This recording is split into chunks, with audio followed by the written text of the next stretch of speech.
Guys আবার চলে আসলাম নতুন একটা ব্লগ নিয়ে। আর এখন দেখতে পাচ্ছ আকাশে প্রচণ্ড মেঘ হয়েছে। আর কি বলবো, এখন পুরো বসে আছি, কাজ কাম নেই, ভালো লাগছে না। এই আকাশে মেঘ হয়েছে, কত সুন্দর দেখো, ভিউটা দারুণ ভিউ এসছে।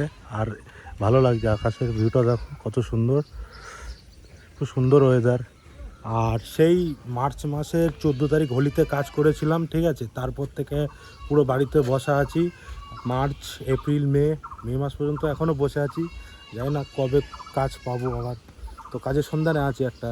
তো ভিডিওটা অবশ্যই দেখবে, লাইক করবে, ঠিক আছে। আর এত সুন্দর ওয়েদার কি বলবো তোমার, বৃষ্টিটা হলে না দেখাতে পারতাম। তো ভিডিও দেখো, আকাশে কত সুন্দর মেঘ ছেয়ে গেছে, কত সুন্দর। তো গাইজ, যেটা আমার দেখছো, এটা আমার বাড়ির পিছনে, এটা হচ্ছে আমাদের বাড়ি।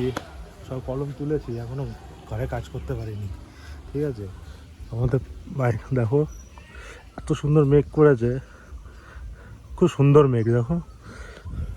গাইজ, কাজের সন্ধান থাকলে কেউ আমার একটা কাজের সন্ধান দাও গাইজ। এখন এই সময় পুরো বেকার বাড়িতে বসে আছি, কোনো কাজ বাজি নাই হাতে, এখন ভালো লাগছে না, কি বলবো। যদি কাজ থাকে আমার অবশ্যই কমেন্টে জানাও, ঠিক আছে। তো চলো রাখি। আর আবার দেখো মেঘটা কত সুন্দর লাগছে।